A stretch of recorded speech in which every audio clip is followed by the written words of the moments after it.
हरे कृष्णा, राधे राधे, जय श्री हरि। दोस्तों, क्या आपने कभी सोचा है कि साल का एक ऐसा पवित्र समय भी आता है जब स्वयं भगवान श्री विष्णु अपने भक्तों पर विशेष कृपा बरसाते हैं, जब केवल एक लोटा जल, एक तुलसी दल और सच्चे मन से किया गया स्मरण भी जीवन के बड़े से बड़े कष्टों को समाप्त कर सकता है। जी हाँ, हम बात कर रहे हैं पवित्र ज्येष्ठ मास की। ये वही दिव्य समय है जिसका वर्णन हमारे वेदों, पुराणों और शास्त्रों में अत्यंत महिमा के साथ किया गया है। कहा गया है कि इस मास में जो भी भक्त पूर्ण श्रद्धा, विश्वास और भक्ति के साथ भगवान श्री हरि का पूजन करता है, उसे न केवल सांसारिक सुखों की प्राप्ति होती है बल्कि आध्यात्मिक उन्नति का मार्ग भी स्वतः खुल जाता है। उसके जीवन से दरिद्रता, दुख, रोग और बाधाएं धीरे धीरे समाप्त होने लगती हैं और भगवान विष्णु की कृपा से उसका जीवन सुख, शांति और समृद्धि से भर जाता है। और यही कारण है कि इस पावन ज्येष्ठ मास में हम आप सभी के लिए लेकर आए हैं एक अद्भुत, रहस्यमयी और पुण्यदायी कथा श्रृंखला, जिसे सुनने मात्र से मनुष्य के पाप नष्ट होते हैं और पुण्य की वृद्धि होती है। तो आइए भक्तों, बिना किसी विलंब के हम अपनी इस पवित्र कथा यात्रा को आगे बढ़ाते हैं और प्रवेश करते हैं आज की दिव्य कथा में। मुनियों ने विनम्रता पूर्वक प्रश्न किया, हे द्विज श्रेष्ठ, हमें उस पवित्र स्थान के बारे में बताइए जहां स्वयं भगवान नारायण काष्ठ प्रतिमा के रूप में विराजमान रहते हैं। वो कौन सा परम पावन पुरुषोत्तम क्षेत्र है, किस देश में स्थित है, जहां जाकर मनुष्य अपने जीवन को धन्य कर सकता है। ये सुनकर महान ऋषि जैमिनी ने कहा, हे मुनिगण, ध्यानपूर्वक सुनो। इस पृथ्वी पर एक अत्यंत पवित्र और दिव्य देश है जिसे उत्कल कहा जाता है, जिसे आज के समय में उड़ीसा के नाम से जाना जाता है। ये देश दक्षिण दिशा में समुद्र के तट पर स्थित है और अपनी पवित्रता, धार्मिकता और दिव्यता के लिए समस्त संसार में प्रसिद्ध है। वहाँ अनगिनत तीर्थ हैं, अनेकों देवालय हैं और वहाँ का प्रत्येक कण भगवान की उपस्थिति का अनुभव कराता है। उस पवित्र भूमि के निवासी अत्यंत सदाचारी, विनम्र, धर्मपरायण और विष्णु भक्त होते हैं। वहाँ के ब्राह्मण वेदों के ज्ञाता, यज्ञ करने वाले, स्वाध्याय में लीन और सदैव धर्म के मार्ग पर चलने वाले होते हैं। कहा जाता है कि सृष्टि के प्रारंभ में यज्ञ और वेदों का प्रचार प्रसार इसी भूमि से हुआ था। वहाँ के लोग न केवल धर्म का पालन करते हैं बल्कि दूसरों को भी धर्म के मार्ग पर चलने की प्रेरणा देते हैं। उस देश को 18 विद्याओं की निधि कहा गया है। वहाँ भगवान नारायण की कृपा से हर घर में माता लक्ष्मी का वास होता है। वहाँ के लोग लज्जाशील, सत्यवादी, माता पिता की सेवा करने वाले, रोग रहित और अत्यंत सौम्य स्वभाव के होते हैं। वहाँ ऐसा कोई भी व्यक्ति नहीं मिलेगा जो भगवान विष्णु का भक्त न हो। वहाँ लोभ, कपट, छल, दुष्टता का नामो निशान नहीं है। सभी लोग परोपकारी हैं, एक दूसरे की सहायता करने वाले हैं। वहाँ के लोग दीर्घायु होते हैं और सुखपूर्वक जीवन व्यतीत करते हैं। वहाँ की स्त्रियां पतिव्रता, धर्मपरायण, लज्जाशील, सुंदर और सदाचार से युक्त होती हैं। वे अपने परिवार और धर्म दोनों का समान रूप से पालन करती हैं। वहाँ के क्षत्रिय अपनी प्रजा की रक्षा के लिए सदैव तत्पर रहते हैं। वे दानशील, शास्त्रों के ज्ञाता और यज्ञों के अनुष्ठान करने वाले होते हैं। उनके द्वारा किए गए यज्ञों की अग्नि सदैव प्रज्वलित रहती है और उनके द्वार पर आने वाला कोई भी अतिथि कभी खाली हाथ नहीं लौटता। उत्कल देश के वैश्य वर्ग के लोग कृषि, व्यापार और गौ सेवा में लगे रहते हैं। वे अपने धन और भक्ति से देवताओं, गुरुओं और ब्राह्मणों की सेवा करते हैं। वहाँ ऐसा होता है कि यदि कोई याचक एक घर पर जाता है तो उसे दूसरे घर जाने की आवश्यकता ही नहीं पड़ती, क्योंकि उसे वहीं सब कुछ प्राप्त हो जाता है। वहाँ के शूद्र भी अत्यंत कुशल होते हैं। वे संगीत, कला, काव्य और शिल्प में निपुण होते हैं, मधुर वाणी बोलते हैं और अपने कर्मों से समाज की सेवा करते हैं। वे धर्म, दान और सेवा में लगे रहते हैं और अपने मन, वचन और कर्म से श्रेष्ठ कार्य करते हैं। उस भूमि पर प्रकृति भी अनुकूल रहती है। ऋतुएं अपने समय पर आती हैं, वर्षा समय पर होती है, फसलें अच्छी होती हैं, न कोई अकाल पड़ता है, न कोई महामारी फैलती है, क्योंकि वहाँ स्वयं भगवान जगन्नाथ का वास है। वहाँ की भूमि पर कोई भी वस्तु दुर्लभ नहीं है, सब कुछ प्रचुर मात्रा में उपलब्ध है। यही वो पवित्र और श्रेष्ठ उत्कल देश है जिसकी महिमा का वर्णन स्वयं ऋषि मुनियों ने किया है। अब इसी पवित्र भूमि में सतयुग के समय एक महान और धर्मात्मा राजा हुए जिनका नाम था इंद्रदुम्न। उनका जन्म सूर्यवंश में हुआ था। वे सत्यवादी, धर्मनिष्ठ, प्रजापालक और अत्यंत तेजस्वी राजा थे। वे अपनी प्रजा को अपनी संतान के समान मानते थे और सदैव न्यायपूर्वक उनका पालन करते थे। वे शूरवीर, ज्ञानवान, ब्राह्मण भक्त और भगवान विष्णु के परम उपासक थे। उन्होंने अनेक यज्ञ किए, हजारों अश्वमेध यज्ञ संपन्न किए और धर्म के मार्ग पर चलते हुए अपने जीवन को सफल बनाया। इसी प्रकार धर्म और भक्ति में लीन रहते हुए राजा इंद्रद्युम्न अपनी राजधानी अवंती नगरी में निवास करते थे। वो नगरी इतनी सुंदर, समृद्ध और दिव्य थी मानो पृथ्वी पर ही दूसरी अमरावती बस गई हो। चारों ओर वैभव, सुख, शांति और धर्म का वास था। लेकिन इतने ऐश्वर्य और सुख के बावजूद भी राजा के हृदय में एक गहरी अभिलाषा थी, एक ऐसी इच्छा जो उन्हें दिन रात बेचैन रखती थी। वो इच्छा थी साक्षात भगवान श्री विष्णु के दर्शन करने की। वे केवल मूर्ति या कथा के माध्यम से नहीं बल्कि अपनी इन आंखों से भगवान को देखना चाहते थे, उनके चरणों में उपस्थित होकर उन्हें प्रणाम करना चाहते थे। एक दिन प्रातःकाल जब राजा भगवान लक्ष्मीपति की पूजा कर रहे थे, उनका मन अत्यंत भावुक हो उठा। उनकी आंखों में भक्ति के आंसू आ गए। उन्होंने अपने पुरोहित से कहा, हे आचार्य, इस पृथ्वी पर यदि कोई ऐसा स्थान है जहां साक्षात भगवान श्री हरि अपने दिव्य स्वरूप में विराजमान है, तो कृपया उस स्थान का पता लगाए। मैं अपने जीवन को धन्य करना चाहता हूँ। मैं उस परम पवित्र स्थल पर जाकर भगवान के दर्शन करना चाहता हूँ। राजा की यह बात सुनकर पुरोहित भी गंभीर हो गए। उसी समय वहां कुछ तीर्थ यात्री आए हुए थे जो विभिन्न पवित्र स्थानों का भ्रमण करके लौट रहे थे।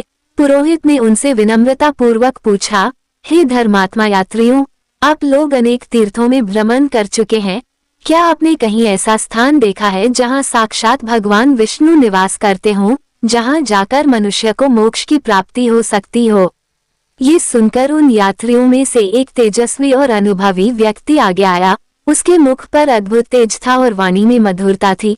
उसने हाथ जोड़कर राजा से कहा, हे राजन, मैंने बाल्यकाल से ही अनेक तीर्थों का भ्रमण किया है, लेकिन एक स्थान ऐसा है जो सभी तीर्थों में श्रेष्ठ है। वो स्थान है पुरुषोत्तम क्षेत्र, जो दक्षिण समुद्र के तट पर स्थित है। उस क्षेत्र में नीलाचल नाम का एक पवित्र पर्वत है, जो चारों ओर से घने वनों से घिरा हुआ है। वहाँ का वातावरण इतना पवित्र है कि वहाँ पहुँचते ही मन शुद्ध हो जाता है। उस पर्वत के मध्य में एक दिव्य कल्पवृक्ष स्थित है और उसके पश्चिम दिशा में रोहिणी कुंड नामक पवित्र सरोवर है। उसका जल भगवान की करुणा के समान पवित्र है। उसके स्पर्श मात्र से मनुष्य के पाप नष्ट हो जाते हैं और उसे मोक्ष की प्राप्ति होती है। उस कुंड के पूर्व भाग में इंद्रनील मणि से निर्मित भगवान वासुदेव की एक अद्भुत प्रतिमा विराजमान है, जिसके दर्शन मात्र से मनुष्य का जीवन सफल हो जाता है। हे राजन, वहाँ शंख, चक्र और गदा धारण करने वाले स्वयं भगवान जगन्नाथ विराजमान हैं। वे करुणा के सागर हैं। उनके दर्शन मात्र से ही जीव जन्म मृत्यु के बंधन से मुक्त हो जाता है। मैंने स्वयं वहाँ 1 वर्ष तक निवास किया है। पहले मैं अज्ञानी था, लेकिन भगवान की कृपा से आज मैं ज्ञानवान हो गया हूँ। मेरी बुद्धि निर्मल हो गई है और अब मुझे हर जगह केवल भगवान ही दिखाई देते हैं। हे राजन, मैं आपसे किसी धन, भूमि या वस्तु की मांग नहीं करता, केवल इतना निवेदन करता हूँ कि आप मेरी इस बात को सत्य मानकर उस पुरुषोत्तम क्षेत्र में अवश्य जाएं और भगवान जगन्नाथ का भजन करें। इतना कहकर वह रहस्यमय यात्री अचानक सबके सामने से अदृश्य हो गया। ये देखकर वहां उपस्थित सभी लोग आश्चर्यचकित रह गए। राजा इंद्रद्युम्न तो जैसे स्तब्ध रह गए। उनके हृदय में भक्ति और उत्साह की लहरें उठने लगीं। वे तुरंत अपने पुरोहित के पास गए और बोले, हे आचार्य, यह कोई साधारण व्यक्ति नहीं था, यह अवश्य कोई दिव्य पुरुष था जो स्वयं भगवान का संदेश लेकर आया था। अब मेरा मन एक क्षण भी यहाँ रुकने को तैयार नहीं है। मैं तुरंत उस पवित्र पुरुषोत्तम क्षेत्र की यात्रा पर निकलना चाहता हूँ। मैं साक्षात भगवान के दर्शन करके अपने जीवन को सफल बनाना चाहता हूँ। राजा की इस दृढ़ भक्ति और उत्साह को देखकर पुरोहित ने कहा, हे राजन, आपकी यह इच्छा अत्यंत पवित्र और दुर्लभ है। मैं पूर्ण प्रयास करूंगा कि हम सभी उस दिव्य स्थान पर जाकर भगवान के दर्शन कर सकें। मेरा छोटा भाई विद्यापति तीर्थों का ज्ञाता है। वह पहले वहां जाएगा, स्थान का निरीक्षण करेगा और फिर हमें पूरी जानकारी देगा। इसके बाद हम सभी मिलकर वहां प्रस्थान करेंगे। ये सुनकर राजा अत्यंत प्रसन्न हुए। उन्होंने तुरंत यात्रा की तैयारियां शुरू करने का आदेश दिया। पूरे राज्य में एक नई ऊर्जा, एक नया उत्साह फैल गया। हर कोई इस दिव्य यात्रा का हिस्सा बनना चाहता था। क्योंकि यह केवल एक यात्रा नहीं थी, ये भगवान के साक्षात दर्शन की ओर बढ़ने वाला एक पवित्र मार्ग था। इसी प्रकार जब राजा इंद्रदुम्न भगवान के दर्शन की तैयारी में लग गए, उसी समय ऋषि मुनियों के मन में एक और जिज्ञासा उत्पन्न हुई। उन्होंने विनम्र भाव से प्रश्न किया, हे महात्मा, आपने हमें पुरुषोत्तम क्षेत्र की अद्भुत महिमा सुनाई, अब कृपा करके ये भी बताइए कि इस पवित्र ज्येष्ठ मास में विशेष रूप से स्त्रियों को कौन सा व्रत करना चाहिए जिससे उनका सौभाग्य अक्षय बना रहे, उनका सुहाग सुरक्षित रहे और उन्हें अखंड सुख समृद्धि की प्राप्ति हो। ये प्रश्न सुनकर स्कंद जी मुस्कुराए और बोले, हे मुनिगण, आप सभी बहुत ही उत्तम प्रश्न कर रहे हैं। ये प्रश्न केवल सांसारिक सुख का नहीं बल्कि धर्म और जीवन के गूढ़ रहस्यों से जुड़ा हुआ है। ध्यानपूर्वक सुनिए। एक समय की बात है, कैलाश पर्वत के शिखर पर भगवान शिव शांत भाव से विराजमान थे। चारों ओर दिव्य वातावरण था, मंद मंद पवन बह रही थी और वहां देवताओं का भी आगमन होता रहता था। उसी समय माता पार्वती जी ने भगवान शिव के पास आकर उन्हें प्रणाम किया और अत्यंत विनम्रता से हाथ जोड़कर बोली, हे प्रभु, हे शंभु, हे जगत के स्वामी, आपकी कृपा से मुझे सभी प्रकार के सुख, ऐश्वर्य और सौभाग्य की प्राप्ति हुई है। संसार में मुझसे अधिक भाग्यशाली शायद ही कोई स्त्री हो, लेकिन हे नाथ, मैं आपसे एक ऐसा उपाय जानना चाहती हूँ जिससे ये सौभाग्य सदा के लिए अक्षय हो जाए, कभी नष्ट न हो, मैं सदैव आपके साथ अजर अमर रूप में बनी रहूं। माता पार्वती की यह बात सुनकर भगवान शिव ने गंभीर होकर कहा, हे देवी, इस संसार में जो कुछ भी दृश्य है वो नश्वर है, उसका नाश निश्चित है, चाहे वह कितना ही महान क्यों ना हो। लेकिन तुम्हारी भक्ति और प्रेम से प्रसन्न होकर मैं तुम्हें एक ऐसा व्रत बताता हूँ जो अत्यंत दुर्लभ और गुप्त है। ध्यानपूर्वक सुनो। इसके बाद भगवान शिव ने एक प्राचीन घटना का वर्णन किया। उन्होंने कहा, हे देवी, एक समय सावित्री नाम की एक अत्यंत तेजस्विनी स्त्री थी। वह अपने जप, तप और ज्ञान के कारण अत्यंत गर्वित हो गई थी। एक दिन क्रोध में आकर उसने अपने स्वामी का भी अपमान कर दिया और अपने कठोर वचनों से उन्हें दुखी कर दिया।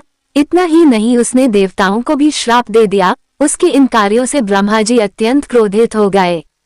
क्रोध में आकर ब्रह्मा जी ने सावित्री को श्राप दिया कि वो पृथ्वी पर जाकर वृक्ष योनि में जन्म लेगी। ये श्राप सुनकर सावित्री अत्यंत दुखी हो गई और तुरंत ही वृक्ष रूप में परिवर्तित हो गई। लेकिन जब देवताओं ने ब्रह्मा जी से प्रार्थना की, तब उनका हृदय पिघल गया और उन्होंने सावित्री को श्राप से मुक्ति का एक उपाय बताया। ब्रह्मा जी ने कहा, हे सावित्री, यदि तुम ज्येष्ठ मास में विधिपूर्वक व्रत, स्नान, दान और भगवान की पूजा करोगी और पूरे नियम से इस मास का पालन करोगी, तो तुम्हें पुनः अपना दिव्य स्वरूप प्राप्त होगा और तुम्हारा सौभाग्य भी अक्षय हो जाएगा। भगवान शिव ने आगे कहा, हे पार्वती, वही सावित्री आगे चलकर रंभा, कदली और कर्पूर जन्नी के नाम से प्रसिद्ध हुई। यह व्रत उसी से संबंधित है जिसे रंभा व्रत कहा जाता है।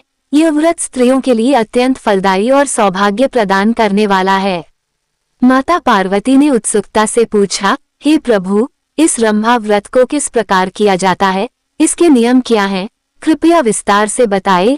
तब भगवान शिव ने कहा, हे देवी, ज्येष्ठ मास की तृतीया तिथि के दिन प्रातःकाल स्नान करके शुद्ध मन और श्रद्धा के साथ इस व्रत का संकल्प लेना चाहिए। तब भगवान शिव ने माता पार्वती से कहा, हे देवी, ध्यानपूर्वक सुनो, ये रंभा व्रत अत्यंत पवित्र, गुप्त और फलदायी व्रत है। इसे करने से स्त्री का सौभाग्य कभी नष्ट नहीं होता। उसके जीवन में सुख, समृद्धि और पति की आयु में वृद्धि होती है। ज्येष्ठ मास की शुक्ल पक्ष की तृतीया तिथि के दिन प्रातःकाल ब्रह्म मुहूर्त में उठकर स्नान करना चाहिए। इसके बाद शुद्ध वस्त्र धारण करके मन में भगवान विष्णु और ब्रह्मा जी का ध्यान करते हुए व्रत का संकल्प लेना चाहिए। हे भद्रे, इस दिन अपने घर या बगीचे में अपनी शक्ति के अनुसार कदली अर्थात केले के पौधों का एक छोटा सा वन तैयार करना चाहिए। यदि संभव हो तो विषम संख्या में केले के पौधे लगाएं। ये कदली वन अत्यंत पवित्र माना जाता है क्योंकि इसमें स्वयं रंभा देवी का वास माना गया है। इसके बाद उस कदली वन के मध्य भाग में एक स्वच्छ और सुंदर स्थान बनाकर वहां एक पवित्र कलश स्थापित करें। उस कलश में शुद्ध जल, गंगा जल, पंचरत्न या अपनी शक्ति अनुसार कुछ पवित्र वस्तुएं डालें। उस कलश के ऊपर भगवान ब्रह्मा जी की प्रतिमा स्थापित करें। यदि स्वर्ण की प्रतिमा संभव न हो तो किसी धातु या मिट्टी की प्रतिमा भी स्थापित की जा सकती है। इसके बाद विधि पूर्वक षोडशोपचार से भगवान की पूजा करें। चंदन, अक्षत, पुष्प, धूप, दीप, नैवेद्य आदि अर्पित करें। विशेष रूप से कर्पूर, सुगंधित पुष्प और शीतल जल से भगवान को प्रसन्न करें। प्रतिदिन इस कदली वन में बैठकर भगवान का ध्यान करें, भजन कीर्तन करें, पुराणों की कथा सुने और सुनाएं। रात्रि में जागरण करें और भगवान के नाम का स्मरण करते रहें। इस प्रकार पूरे 1 मास तक श्रद्धा और नियम के साथ इस व्रत का पालन करें। इस व्रत के दौरान ब्रह्मचर्य का पालन करें, सात्विक भोजन करें और मन, वचन, कर्म से पवित्रता बनाए रखें।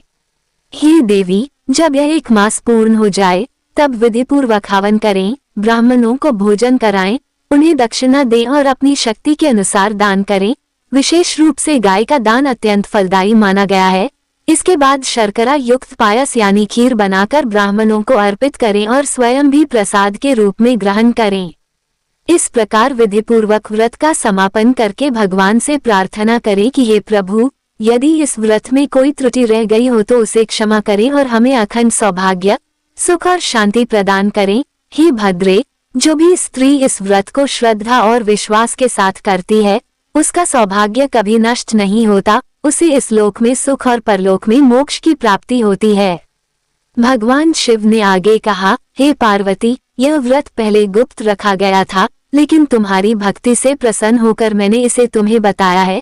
जो भी स्त्री या पुरुष इस व्रत को करता है उसे अवश्य ही शुभ फल प्राप्त होता है और उसके जीवन के सभी दुख दूर हो जाते हैं। भगवान शिव के मुख से इस दिव्य और रहस्यमयी व्रत की महिमा सुनकर माता पार्वती अत्यंत प्रसन्न हो गईं।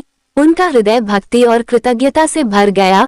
उन्होंने पुनः भगवान शिव को प्रणाम किया और बोली, हे प्रभु, आपकी कृपा से आज मुझे एक ऐसा दुर्लभ व्रत ज्ञात हुआ है जो न केवल सौभाग्य को अक्षय बनाता है बल्कि आत्मा को भी पवित्र कर देता है। मैं इस व्रत को अवश्य विधि पूर्वक करूंगी और संसार की स्त्रियों को भी इसके महत्व के बारे में बताऊंगी। भगवान शिव मुस्कुराए और बोले, हे देवी, यही तुम्हारी करुणा और धर्म है।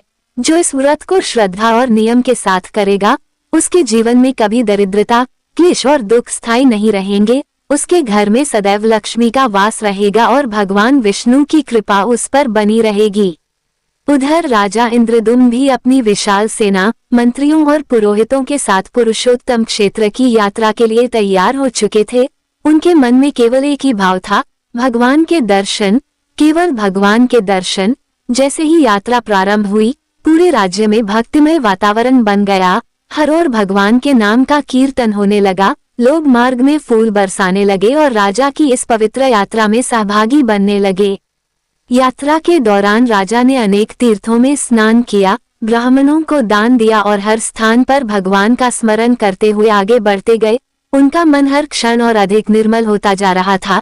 जैसे जैसे वे पुरुषोत्तम क्षेत्र के समीप पहुंच रहे थे उनके हृदय की धड़कन तेज होती जा रही थी। उनकी आंखों में भगवान के दर्शन की तीव्र लालसा स्पष्ट दिखाई दे रही थी।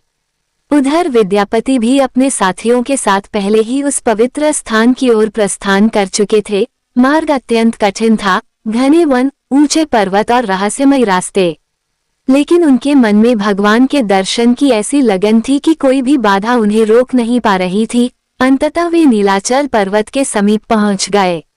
जैसे ही उन्होंने उस पवित्र भूमि पर कदम रखा उन्हें एक अद्भुत दिव्य अनुभूति हुई। वातावरण में एक अलग ही शांति थी, हवा में भक्ति का स्पर्श था। ऐसा लग रहा था मानो स्वयं देवता उस स्थान पर विचरण कर रहे हों। उन्होंने आगे बढ़कर रोहिणी कुंड के दर्शन किए। उसका जल अत्यंत पवित्र और चमकदार था। उन्होंने श्रद्धा से उसमें स्नान किया और जैसे ही जल उनके शरीर को स्पर्श किया उन्हें ऐसा अनुभव हुआ मानो उनके सभी पाप नष्ट हो गए हों और आत्मा पुनर्ता शुद्ध हो गई हो। उसके बाद वे उस दिव्य स्थान की ओर बढ़े जहां साक्षात भगवान जगन्नाथ विराजमान थे, लेकिन वह स्थान अत्यंत रहस्यमय था। वहां पहुंचने का मार्ग सामान्य नहीं था। ऐसा प्रतीत होता था मानो स्वयं भगवान अपने भक्त की परीक्षा ले रहे हों। विद्यापति का मन एक ओर उत्साह से भरा था तो दूसरी ओर उस दिव्यता के सामने विनम्रता से झुका हुआ था। उन्हें मार्ग में एक अद्भुत तपस्वी मिले जिनका तेज असाधारण था। उनकी आंखों में गहराई थी और मुख पर दिव्य मुस्कान। उन्होंने विद्यापति को देखा और समझ गए कि यह कोई साधारण यात्री नहीं बल्कि भगवान का सच्चा भक्त है। उन्होंने संकेत में उसे आगे का मार्ग बताया। लेकिन साथ ही कहा, हे वत्स, यह मार्ग केवल पैरों से नहीं बल्कि श्रद्धा से तय होता है। यदि तुम्हारा मन निर्मल है और भक्ति सच्ची है, तभी तुम साक्षात भगवान के दर्शन कर पाओगे। ये सुनकर विद्यापति ने विनम्रता से सिर झुका दिया और पूरे समर्पण भाव से आगे बढ़े। अब उनके जीवन का सबसे महत्वपूर्ण क्षण निकट था, वो क्षण जब एक साधारण मनुष्य साक्षात भगवान के दिव्य स्वरूप के दर्शन करने वाला था। अब वो पवित्र क्षण आ ही गया जिसका इंतजार विद्यापति को ही नहीं बल्कि हर भक्त को होता है। जैसे जैसे वे उस दिव्य स्थान की ओर बढ़े, उनके हृदय की धड़कन तेज होती गई, मन पूरी तरह से भगवान में लीन हो गया। चारों ओर एक अद्भुत शांति थी, हवा भी मानो धीरे धीरे भगवान का नाम जप रही थी, वृक्षों की पत्तियां मधुर स्वर में झूम रही थीं और वातावरण में एक अलौकिक सुगंध फैल रही थी। जैसे ही विद्यापति उस पवित्र स्थान के समीप पहुंचे, उनकी आंखें आश्चर्य और भक्ति से भर गईं। उनके सामने वह अद्भुत दृश्य था जिसे शब्दों में व्यक्त करना संभव नहीं। वहां साक्षात भगवान जगन्नाथ अपने दिव्य स्वरूप में विराजमान थे। शंख, चक्र और गदा धारण किए हुए, उनके नेत्र करुणा से भरे हुए थे। उनका स्वरूप इतना आकर्षक और दिव्य था कि उसे देखते ही मनुष्य अपनी सारी चिंताएं, दुख और अहंकार भूल जाता है। विद्यापति उस दृश्य को देखकर स्तब्ध रह गए, उनकी आंखों से अश्रुधारा बहने लगी। वे वहीं भूमि पर गिर पड़े और बार बार भगवान के चरणों में प्रणाम करने लगे।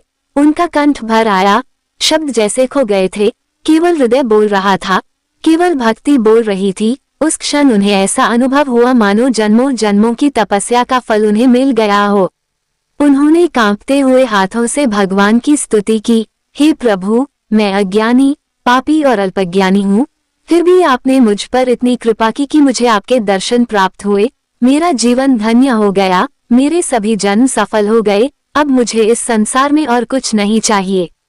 उसी समय उन्हें ऐसा प्रतीत हुआ मानो स्वयं भगवान उनके हृदय में प्रकट होकर कह रहे हों, हे भक्त, सच्ची भक्ति कभी व्यर्थ नहीं जाती। जो प्रेम, श्रद्धा और समर्पण के साथ मेरा स्मरण करता है, मैं स्वयं उसके जीवन में प्रकट होता हूँ। मैं उसके सभी दुखों को दूर करता हूँ और उसे अपने धाम की ओर ले जाता हूँ। यह अनुभव इतना गहरा और दिव्य था कि विद्यापति कुछ समय तक उसी भाव में डूबे रहे। जब उनकी चेतना सामान्य हुई, तब उन्होंने भगवान के दर्शन का यह अद्भुत समाचार लेकर वापस लौटने का निश्चय किया, क्योंकि अब उन्हें राजा इंद्रद्युम्न को ये शुभ समाचार देना था। उधर राजा इंद्रद्युम्न भी धीरे धीरे पुरुषोत्तम क्षेत्र के समीप पहुंच रहे थे। उनके मन में उत्सुकता चरम पर थी। उन्हें आभास हो रहा था कि अब वो क्षण दूर नहीं जब वे भी साक्षात भगवान के दर्शन करेंगे। उनकी भक्ति, उनका धैर्य और उनका विश्वास अब फल देने वाला था। और इसी के साथ इस कथा का यह अद्भुत प्रसंग हमें ये सिखाता है कि सच्ची श्रद्धा, धैर्य और भक्ति के साथ किया गया प्रयास कभी व्यर्थ नहीं जाता। भगवान अपने भक्त की हर पुकार सुनते हैं और सही समय आने पर उसे उसका फल अवश्य देते हैं। और इस प्रकार भक्तों, ये दिव्य कथा हमें एक बहुत गहरा और अमूल्य संदेश देती है कि इस संसार में चाहे कितनी भी कठिनाइयां क्यों न आए, यदि मन में सच्ची श्रद्धा, अटूट विश्वास और भगवान के प्रति निष्काम भक्ति हो, तो कोई भी बाधा हमें हमारे लक्ष्य से दूर नहीं कर सकती। राजा इंद्रद्युम्न की भक्ति, विद्यापति का समर्पण और भगवान जगन्नाथ की कृपा ये सिद्ध करती है कि जब भक्त पूरी सच्चाई से भगवान को पुकारता है, तो स्वयं भगवान उसके जीवन में प्रकट होकर उसका मार्ग प्रशस्त करते हैं। ज्येष्ठ मास की यह महिमा केवल एक कथा नहीं है, ये हमारे जीवन को बदलने वाला एक दिव्य अवसर है। ये वो समय है जब हम अपने भीतर छुपी भक्ति को जागृत कर सकते हैं, अपने जीवन के पापों को धो सकते हैं और भगवान विष्णु की कृपा प्राप्त कर सकते हैं। यदि इस पवित्र मास में आप केवल एक तुलसी पत्र, एक दीपक और सच्चे मन से भगवान का स्मरण भी कर लेते हैं, तो समझ लीजिए आपका जीवन धीरे धीरे बदलना शुरू हो जाएगा। दुख कम होंगे, मन शांत होगा और जीवन में सकारात्मकता आने लगेगी। और भक्तों, यदि आप चाहते हैं कि भगवान की कृपा आपके घर में बनी रहे, आपके परिवार में सुख, शांति और समृद्धि बनी रहे, तो इस ज्येष्ठ मास में बताए गए व्रत, पूजन और उपायों को अवश्य अपनाएं। ये केवल धार्मिक क्रिया नहीं है, यह आपके जीवन को ऊंचाई पर ले जाने का एक सरल और प्रभावी मार्ग है। अब आपसे एक छोटी सी प्रार्थना है। यदि आपको ये कथा थोड़ी सी भी अच्छी लगी हो, यदि आपके मन में भगवान के प्रति भक्ति का एक भी भाव जागा हो, तो इस वीडियो को लाइक जरूर करें। अपने दोस्तों और परिवार के साथ शेयर करें और ऐसे ही दिव्य और ज्ञानवर्धक कथाओं को सुनने के लिए चैनल को सब्सक्राइब करके नोटिफिकेशन ऑन कर लें, ताकि जब भी हम आपके लिए ऐसी पवित्र कथाएं लेकर आएं, आप सबसे पहले उसका लाभ उठा सकें। अपना अमूल्य समय देने के लिए आपका बहुत बहुत धन्यवाद। भगवान श्री हरि आप सभी पर अपनी कृपा बनाए रखें, आपके जीवन में सुख, शांति और समृद्धि का वास हो। इसी मंगल कामना के साथ हम आपसे विदा लेते हैं। फिर मिलेंगे एक नई कथा, एक नए रहस्य और एक नई भक्ति के अनुभव के साथ। तब तक के लिए हरे कृष्णा, राधे राधे, जय श्री हरि। फोल्डेड हैंड्स और भक्तों, इस कथा का एक और गहरा रहस्य है जिसे बहुत कम लोग समझ पाते हैं। अक्सर हम भगवान की भक्ति तो करते हैं, लेकिन उसमें धैर्य की कमी रख देते हैं। हम चाहते हैं कि तुरंत फल मिल जाए, तुरंत हमारे दुख समाप्त हो जाएं, लेकिन ये कथा हमें सिखाती है कि सच्ची भक्ति में समय लगता है, तप लगता है, विश्वास लगता है। जैसे राजा इंद्रदुम्न ने वर्षों तक भक्ति की, यज्ञ किए, संयम रखा, तब जाकर उन्हें भगवान के दर्शन का अवसर प्राप्त हुआ। इसी प्रकार विद्यापति ने भी कठिन मार्गों का सामना किया, जंगलों से गुजरे, अज्ञात रास्तों पर चले, लेकिन उनके मन में केवल एक ही लक्ष्य था, भगवान के दर्शन। और जब मन में लक्ष्य स्पष्ट हो और भक्ति सच्ची हो, तो भगवान स्वयं रास्ते बना देते हैं, बाधाएं स्वयं हटने लगती हैं और जीवन में चमत्कार होने लगते हैं। इसलिए भक्तों, यदि आपके जीवन में भी कोई परेशानी है, कोई रुकावट है, कोई इच्छा है जो पूरी नहीं हो रही, तो इस ज्येष्ठ मास में भगवान विष्णु की सच्चे मन से आराधना करें। प्रतिदिन प्रातःकाल उठकर एक दीपक जलाएं, तुलसी पत्र अर्पित करें और भगवान का नाम जपें। धीरे धीरे आप स्वयं अपने जीवन में परिवर्तन महसूस करेंगे। और एक विशेष बात, जब भी आप पूजा करें, केवल इच्छा पूर्ति के लिए ही ना करें, बल्कि भगवान के प्रति प्रेम और कृतज्ञता के भाव से करें, क्योंकि जब भक्ति में स्वार्थ कम और प्रेम अधिक होता है, तब भगवान की कृपा कई गुना बढ़ जाती है। और यही इस कथा का सबसे बड़ा सार है। और याद रखिए, भगवान को पाने के लिए बड़े बड़े यज्ञ या कठिन तपस्या जरूरी नहीं है। जरूरी है एक सच्चा मन, एक निर्मल हृदय और अटूट विश्वास। यदि ये तीन चीजें आपके पास हैं, तो भगवान स्वयं आपके जीवन में प्रवेश करेंगे और आपके हर कष्ट को दूर करेंगे। इसी विश्वास और भक्ति के साथ अपने जीवन को आगे बढ़ाएं और इस पवित्र ज्येष्ठ मास को अपने जीवन का टर्निंग पॉइंट बनाएं।